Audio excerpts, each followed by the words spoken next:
بسم اللہ الرحمن الرحیم۔ قرآن نے جو اوصاف ایک اچھے انسان کی بیان کی ہیں، اعلیٰ انسان کی بیان کی ہیں، وہ امام علی علیہ السلام کے اندر پائی جاتی ہے۔ قاتل اشقى الناس ہے اور مقتول شہید وہ افضل الناس ہے۔ الحمدللہ رب العالمین والصلاة والسلام علی سید الانبیاء والمرسلین وآلہ الطیبین الطاہرین ومن والاه ولعنۃ اللہ علی اعدائہم اجمعین۔ بسم اللہ الرحمن الرحیم۔ السلام علیکم ورحمۃ اللہ وبرکاتہ۔ آج میں امام علی علیہ السلام کی شہادت کا بیان کروں گا اور ان حقائق سے ہم پردہ اٹھائیں گے کہ جنہیں مختلف مصلحتوں کی بنا پر دبا دیا گیا، چھپا دیا گیا۔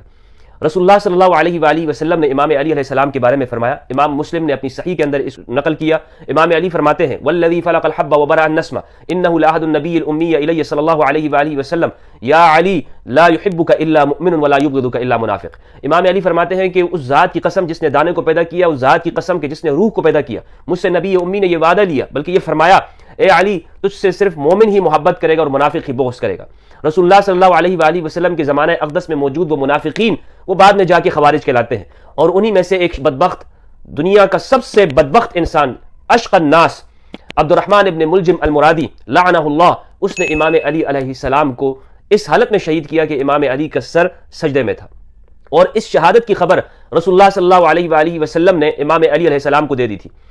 امام نسائی نے سنن الکبریٰ کے اندر اور الخصائص کے اندر یہ روایت نقل کی ہے، طویل حدیث ہے۔ حضرت عمار بن یاسر رضی اللہ تعالیٰ عنہ فرماتے ہیں، اس کے راوی خود امام علی بھی ہیں اور عمار بن یاسر رضی اللہ تعالیٰ عنہ بھی ہیں۔ حضرت عمار فرماتے ہیں کہ ہم دونوں ایک غزوے میں تھے، طویل حدیث ہے، مختصر بیان کرتا ہوں۔ ہم دونوں اس غزوے کے اندر ایک زمین پہ سو گئے، تو جب ہم رسول اللہ صلی اللہ علیہ وآلہ وسلم نے آ کر ہمیں بیدار کیا اور ہم زمین پہ لیٹے ہوئے تھے، اور اسی وقت میں حضرت عمار فرماتے ہیں اسی واقعے کی وجہ سے رسول اللہ صلی اللہ علیہ وآلہ وسلم نے امام علی کو ابو تراب کا لقب دیا، کیونکہ جب آپ بیدار ہوئے تو آپ کے جسم پر گرد و غبار تھا، تو آپ نے رسول اللہ صلی اللہ علیہ وآلہ وسلم نے شفقت سے، پیار سے اور محبت بھرے انداز میں فرمایا قم یا ابا تراب، اے ابو تراب کھڑے ہو جائیے۔ تو معلوم یہ ہوتا ہے جس طرح نسائی نے نقل کیا، ابو تراب کا جو واقعہ ہے وہ یہی موقع ہے۔ عمار بن یاسر بھی کہتے ہیں کہ اسی موقع پر آپ کو ابو تراب کہا گیا، اس کی اور کوئی وجہ نہیں ہے کہ جس طرح نقل کیا جاتا ہے کہ فاطمہ الزہرا علیہ السلام کے ساتھ وہ ناراضگی ہو گئی، گھر سے نکل گئے اور مٹی پر لیٹ گئے اور رسول اللہ صلی اللہ علیہ وآلہ وسلم تشریف لائے، فرمایا ابو تراب کھڑے ہو جائیے۔ یہ واقعہ نہیں ہے، درست یہی واقعہ ہے کہ جو امام نسائی نے خصائص کے اندر ذکر کیا ہے۔ امیر المومنین علی بن ابی طالب علیہ السلام کے اس لقب کے حوالے سے عمار بن یاسر فرماتے ہیں کہ اسی موقع پر یہ لقب آپ کو دیا گیا، اسی موقع کے اوپر، اس کی اور کوئی وجہ نہیں ہے۔ تو اور پھر اس موقع پر جب دونوں بیدار ہوئے تو دونوں سے فرمایا رسول اللہ صلی اللہ علیہ وآلہ وسلم نے کہ کیا میں تمہیں نہ بتاؤں کہ کائنات کا سب سے بدبخت کون ہے؟ امام نسائی نے باب باندھا ذکر اشقى الناس، لوگوں میں سب سے بدبخت۔ تو ہم دونوں نے عرض کیا، عمار بن یاسر فرماتے میں نے اور امام علی نے فرمایا یا رسول اللہ آپ فرمائیے، یا رسول اللہ کیوں نہیں؟ تو آپ صلی اللہ علیہ وآلہ وسلم نے فرمایا پہلا وہ شخص کہ جس نے صالح کی اونٹنی کو قتل کیا، وہ شخص بدبخت ہے، اور دوسرا وہ شخص کہ اے علی جو تجھے تیرے سر پہ ضربت لگائے گا۔ اور آپ صلی اللہ علیہ وآلہ وسلم نے امام علی کے اس جگہ کی طرف اشارہ کیا، قرن اس کو کہتے ہیں، اور پھر فرمایا یہاں سے پکڑا داڑھی کو، رسول اللہ صلی اللہ علیہ وآلہ وسلم نے امام کو یہاں سے لحیہ اس کی طرف اشارہ کیا، فرمایا کہ اور یہ تیری رنگین ہو جائے گی اس خون سے، یعنی جو سر پہ جب ضربت لگے گی اور وہ خون آئے گا تو اس سے یہ رنگین ہو جائے گی، اس سے یہ رنگین ہو جائے گی۔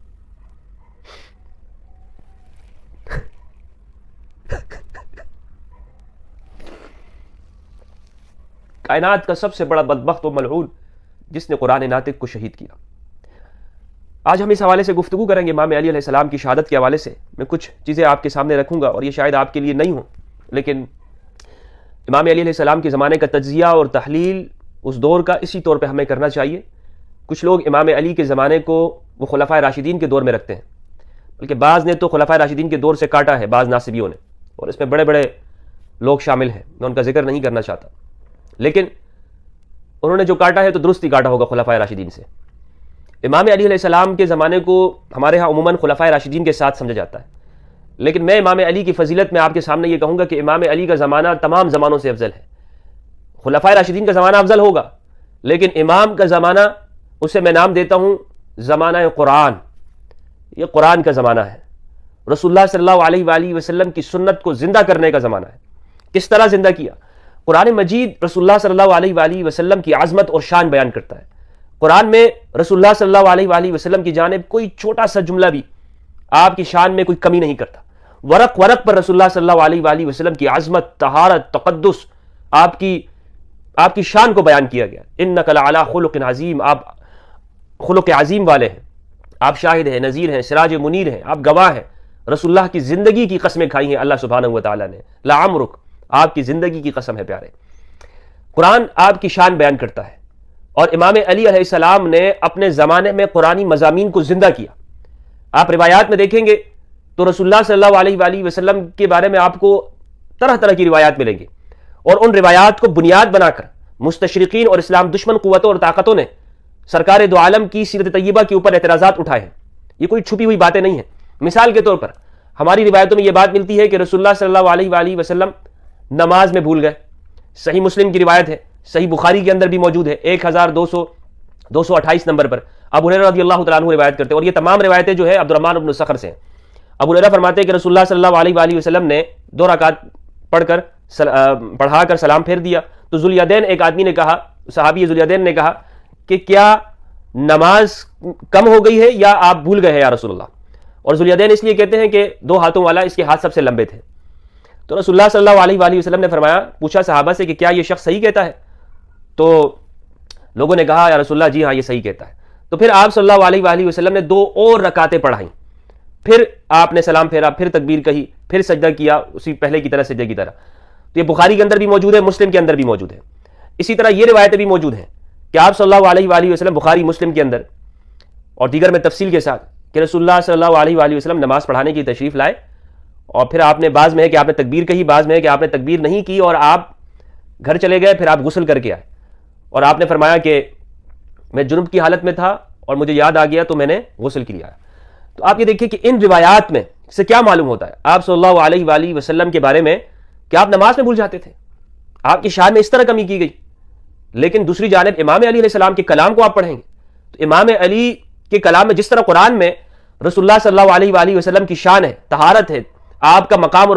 آپ کا تقدس بیان کیا گیا ہے، اسی طرح امام علی کے کلام میں آپ کو رسول اللہ صلی اللہ علیہ وآلہ وسلم عظیم نظر آئیں گے، عظیم آپ کی طہارت کا ذکر ہوگا۔ امام علی علیہ السلام کے کلام کو اگر پڑھا جائے تو آپ دیکھیں گے کہ رسول اللہ صلی اللہ علیہ وآلہ وسلم امام علی کس طرح آپ کی شان بیان کرتے ہیں۔ پھر امام علی علیہ السلام کے دور میں آپ نے قرآنی مضامین کو زندہ کیا، عدل آپ کو جو نظر آئے گا کہ عدل کا وہ مظہر اور نمونہ آپ نے پیش کیا کہ کائنات اس کی مثال نہیں پیش کر سکتی، کائنات اس عاجز ہے۔ لبنان کے ایک مسیحی جورج جرداق نے 5 جلدوں کے اندر انسائکلوپیڈیا لکھا ہے، صوت علی صوت العدالت الانسانیہ، علی انسانی انصاف کی آواز ہے، جورج جرداق مسیحی۔ اور میں آپ کو یہ بتاؤں کہ جو بھی شخص اپنی فطرت کے اوپر ہو اور وہ فطرت سلیمہ رکھتا ہو، اس کا قلب اور اس کی عقل سلامت ہو، خواہ اس کا کوئی بھی مذہب ہو یا وہ کوئی مذہب ہی نہ رکھتا ہو، مجرد انسان ہو، صرف انسان، اور وہ اس کے اندر اعلیٰ اخلاق اس کے اندر پائے جاتے ہوں، بزدل نہ ہو، کمینہ نہ ہو، اس کے اندر بہادری ہو، مردانگی ہو، شریف آدمی ہو، اچھے اخلاق اس آدمی کے اندر پائے جائے، اور وہ پھر وہ امام علی علیہ السلام کی سیرت کا مطالعہ کرے۔ واللہ باللہ امام علی کی سیرت جب وہ پڑھے گا، جیسے ہی نکلے گا وہ امام علی علیہ السلام کا عاشق ہوگا، کیونکہ تمام اچھی باتیں، عمدہ اخلاق، قرآن نے جو جو اوصاف ایک اچھے انسان کی بیان کی ہیں، اعلیٰ انسان کی بیان کی ہیں، وہ امام علی علیہ السلام کے اندر پائی جاتی ہے۔ امام علی علیہ السلام نے اسی لیے اپنے زمانے میں قرآن کو باقاعدہ طور پر نافذ کیا، اس کی تعلیمات کو زندہ کیا۔ مثال کے طور پر عمران بن الحسین فرماتے ہیں، عمران بن الحسین کہتے ہیں، صحیح بخاری کی حدیث نمبر 784 ہے کہ جب میں نے بصرہ میں امام علی علیہ السلام کے پیچھے نماز پڑھی، امام علی علیہ السلام کے پیچھے نماز پڑھی تو اس کے بعد انہوں نے کہا ذکرنا ھذا الرجل صلاۃ كنا نصلیھا مع رسول اللہ صلی اللہ علیہ وآلہ وسلم، کہ آج جب ہم نے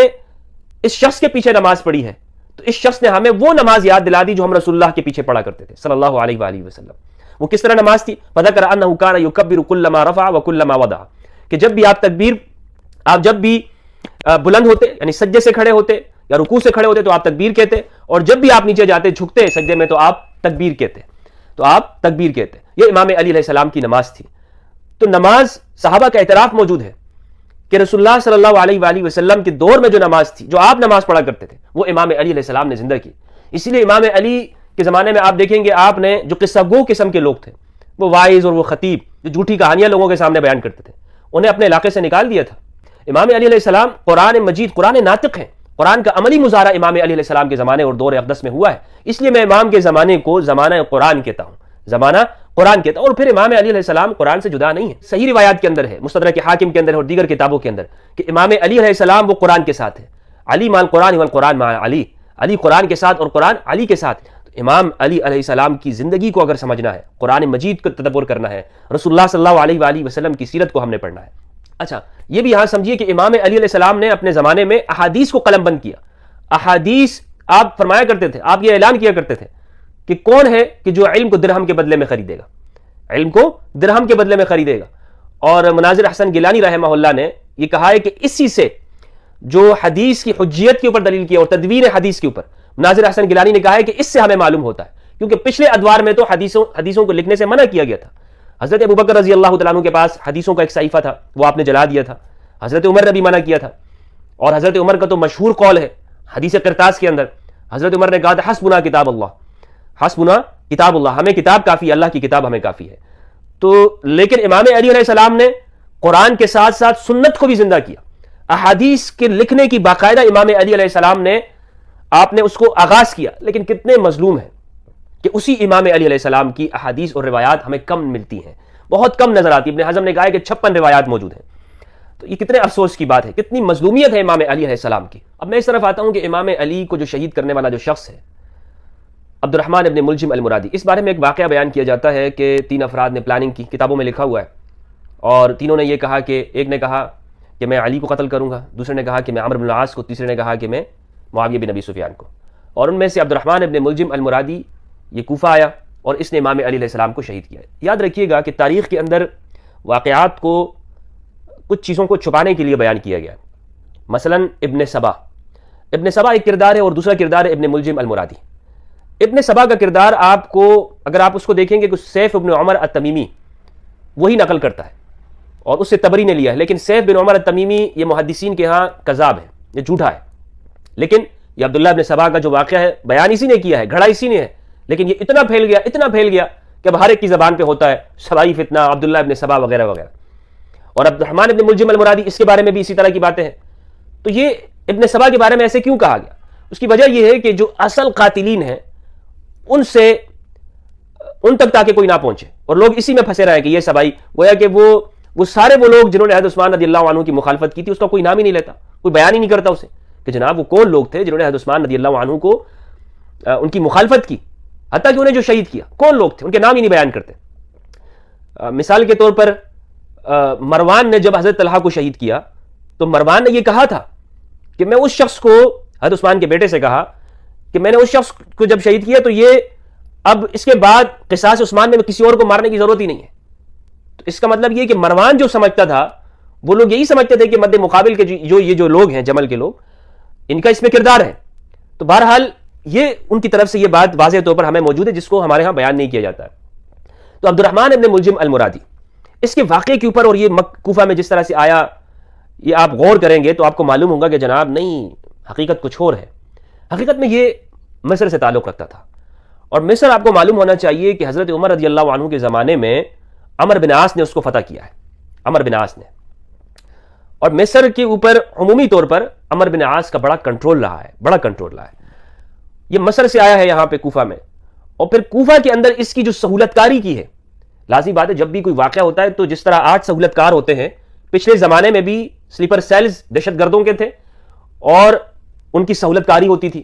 باقاعدہ طور پر۔ تو امام علی علیہ السلام کو جب شہید کرنا چاہا اس بندے نے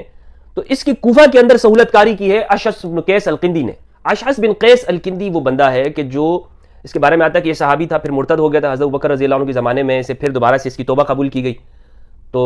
یہ اسے بھی صحابہ کے اندر شمار کیا جاتا ہے۔ تو اشعث بن قیس الکندی وہ بندہ ہے کہ جس کی بیٹی جادہ ہے، اور اس پہ الزام ہے کہ اس نے امام حسن علیہ السلام کو زہر دیا۔ اس کا بیٹا محمد وہ بندہ ہے کہ جس نے مسلم بن عقیل کو دھوکہ دیا تھا۔ اس کا بیٹا قیس امام حسین علیہ السلام کو شہید کرنے والوں میں شامل ہے۔ اور یہ وہ بندہ ہے اشعث بن قیس کہ جس نے صفین کے اندر ابو موسیٰ اشعری کے لیے ہی یہ کہا کہ یہی واقعہ تحکیم کے اندر یہ فیصلہ کرنے والے ہوں گے، حالانکہ امام علی علیہ السلام عبداللہ ابن عباس کو حکم بنانا چاہتے تھے۔ لیکن یہ وہ بندہ ہے کہ جس نے جب دیکھا کہ قرآن نیزوں پہ اٹھایا گیا تو اس نے اپنے لوگوں کے ساتھ مل کر امام علی علیہ السلام کے سامنے آیا اور کہا کہ نہیں، ہمیں فیصلہ کرنا چاہیے، ہمیں صلح حکم بنانا چاہیے۔ تو اشعث بن قیس کا کردار منافقانہ کردار ہے، اور امام علی علیہ السلام کے لشکر میں شامل تھا صفین میں، اور اس سے امام علی علیہ السلام کے اوپر کوئی الزام نہیں آتا کہ آپ کے لشکر میں منافقین تھے اور آپ کے لشکر کے بندے نے غداری کی۔ نہیں، منافقین تو خود رسول اللہ صلی اللہ علیہ وآلہ وسلم کے دور میں بھی تھے اور آپ کے پیچھے نمازیں پڑھتے تھے، تو اس سے تو کوئی یہ لازم نہیں آتا کہ جی رسول اللہ کے پیچھے نمازیں پڑھنے والے منافقین تھے تو گویا کہ اس سے کوئی آپ صلی اللہ علیہ وآلہ وسلم کے اوپر کوئی حرف آتا ہو۔ تو امام علی کے لشکر میں بھی منافقین شامل تھے، یہ کوئی ایسی بات نہیں ہے۔ تو اشعث بن قیس نے یہاں پر سہولت کاری کی ہے اس کے لیے۔ عبد الرحمن ابن ملجم المرادی، پھر آپ یہ دیکھیں کہ اس میں یہ کہا جاتا ہے کہ وہ 3 بندے تھے اور تینوں نے یہ ارادہ کیا۔ یہ واقعہ جو ایک بے سروپا قسم کا نظر آتا ہے، اس کی کوئی حقیقت نظر نہیں آتی ہے۔ مثلا یہ کس نے بتایا، کہاں پہ جب وہ منصوبہ بنا رہے تھے تو پھر کون ان کی مخبری کرنے والا تھا، کس نے یہ پھر آگے واقعہ نقل کر دیا۔ پھر وہ جو قطام کا جو واقعہ ہے، وہ جو عاشق ہو گیا، فریب کھا لیا۔ حالانکہ خوارج جو ہیں وہ بہت عبادت گزار لوگ تھے، خوارج اس طرح سے پھسلنے والے لوگ نہیں تھے کہ جن کے بارے میں کہا جائے کہ کسی خاتون کے اوپر پھسل جائیں گے وغیرہ وغیرہ۔ تو یہ ایک باقاعدہ طور پر اس کو بھیجا گیا تھا، اور اس میں ابو الاسود الدولی ایک شخص ہیں، امام علی علیہ السلام کے عشاق میں سے آتے ہیں، ابو الاسود الدولی۔ انہوں نے ایک مرثیہ کہا ہے، وہ مرثیہ میں آپ کے سامنے پڑھتا ہوں، یہ دیوان ابو الاسود الدولی ہے، اس میں یہ مرثیہ موجود ہے۔ یہ کہتے ہیں پیغام بھیجتے ہوئے، الا ابلغ معاویہ بن حرب فلا قرت عیون الشامتین، معاویہ بن حرب کو یہ بات پہنچا دو اور امام کی شہادت کے اوپر خوش ہونے والوں کی آنکھیں ٹھنڈی نہیں ہونی چاہیے۔ قتلتم خیر من رکب المطایا، تم نے اس شخص کو قتل کیا کہ جو سواروں میں سب سے افضل ہے، وخیسا ومن رکب السفینہ، اور ان شخص میں سب سے افضل ہے کہ جو کشتی پر جو سوار ہوا، ومن لبس النعال ومن حذاها ومن قرأ المثانی والمعین، اور یہ ان میں سب سے افضل ہے کہ جنہوں نے جوتا پہنا اور ان میں جس نے مثانی اور معین کی تلاوت کی۔ اذا استقبلت وجہ ابی حسین رأیت البدر راق الناظرین، کہ جب تم سامنے ہو جاؤ ابو حسین کے چہرے کی طرف، ان کا چہرہ دیکھو تو گویا کہ تم بدر کو دیکھو، چاند کو دیکھو جو ہر دیکھنے والوں کے لیے روشن ہوتا ہے۔ لقد علمت قریش حیث كانت بانک خیرهم حسبا ودینا، اور قریش یہ بات جانتی ہے کہ جہاں پر بھی ہے کہ امام علی علیہ السلام ان سب میں حسب اور دین کے اعتبار سے یہ سب سے افضل ہے، سب سے بہترین ہے۔ ابو الاسود الدولی نے اس میں واضح طور پر یہ نام لے لیا ہے کہ کس نے قتل کیا ہے۔ یہ ابو الاسود الدولی کا نام موجود ہے، یہ آپ کتاب میں دیکھ سکتے ہیں، کوئی میں اپنی جانب سے بات نہیں کر رہا ہوں۔ تو اس طرح جب ہم چیزوں کا مطالعہ کرتے ہیں، تحلیل و تجزیہ کرتے ہیں، تو معلوم یہ ہوتا ہے کہ امام علی علیہ السلام کو قتل کرنے والے، شہید کرنے والے، وہ صرف خوارج کے اوپر ملبہ نہیں ڈالنا چاہیے جی خوارج یہ، ورنہ خوارج یہ بات ضرور ہے کہ خوارج امام علی علیہ السلام کے دشمن تھے، لیکن اس میں دیگر اسباب بھی کار فرما ہے۔ امام حسن علیہ السلام کو جو شہادت ہے اس میں بھی اسی طرح کے آپ دیکھ سکتے ہیں کہ کون کس نے اس کے بعد فائدہ اٹھایا ہے۔ تو امام علی علیہ السلام کی جو شہادت ہے یہ اتنا افسوس کن واقعہ ہے اور سب سے افضل شہادت ہے، کیونکہ قتل کرنے والا سب سے بدبخت انسان ہے، رسول اللہ صلی اللہ علیہ وآلہ وسلم کی گواہی اس کے اوپر موجود ہے۔ تو جو قتل کرنے والا سب سے اشق الناس ہے، تو جو مقتول ہے، جو شہید ہے، وہ افضل الناس ہے، وہ خیر الناس ہے۔ قاتل اشق الناس ہے اور مقتول شہید وہ افضل الناس ہے۔ امام علی علیہ السلام کو شہید کیا گیا، امام کو اپنی زندگی میں بھی ستایا گیا۔ امام علیہ السلام کا جو دور اقدس ہے وہ آپ دیکھیں کہ 4 سال بنتا ہے، اور 4 سالہ یہ دور میں تو 3 سال وہ جنگوں کے اندر گزرے، جمل 36 میں، صفین پورے سال رہی، پورا سال۔ یہ کوئی ایک دن کی جنگ نہیں ہے جیسے ہمارے لوگ سمجھتے ہیں کہ ایک دن میں صفین ہو گئی، نہیں، صفین پورا 1 سال گزرا ہے جنگ کے اندر، اور پھر نہروان 37 کے 38 کے اندر امام علی علیہ السلام کو وقت کتنا ملا ہے۔ پھر امام نے اپنے زمانے میں آپ دیکھیں جو گورنر مقرر کیے وہ کون لوگ تھے، وہ انصار تھے، وہ مہاجرین صحابہ کرام تھے۔ امام کو شہید اسی لیے کیا کہ امام نے رسول اللہ صلی اللہ علیہ وآلہ وسلم کی سیرت کو زندہ کیا، سنت کو زندہ کیا، قرآن مجید کے اوپر عملی طور پر اس کی تعمیل کی اور اس کو نافذ کیا۔ تو شہید کرنے والے صرف خوارج کے اوپر جو یہ کہہ دیا جاتا ہے یہ محل نظر ہے، مزید اس پہ تحقیق کرنا چاہیے، مزید غور و فکر کرنا چاہیے، اور ان چیزوں کو سامنے لانا چاہیے کہ کون ہے کہ جنہیں امام علی علیہ السلام کی شہادت سے فائدہ ہوا، اور کون تھے کہ جو امام علی علیہ السلام کے جو حقیقی دشمن تھے۔ اور یہ صرف آج سے نہیں، رسول اللہ کے دور سے ہی کہ جو رسول اللہ صلی اللہ علیہ وآلہ وسلم کے دشمن رہے، آپ کو ستایا، آپ کو شہید کرنے کی کوششیں کی، آپ کو محصور کیا گیا شیب ابی طالب کے اندر۔ یہ تمام واقعات، اس لیے میں کہتا ہوں کہ سیرت ابی طالب یہ مقرون ہے، یہ ملی ہوئی ہے سیرت محمد بن عبداللہ علیہم السلام صلی اللہ علیہ وآلہ وسلم کے ساتھ۔ اجازت چاہتا ہوں اسی دعا کے ساتھ کہ اللہ سبحانہ و تعالی ہمیں قرآن مجید میں تدبر کرنے اور اہل البیت علیہم السلام کی سیرت اور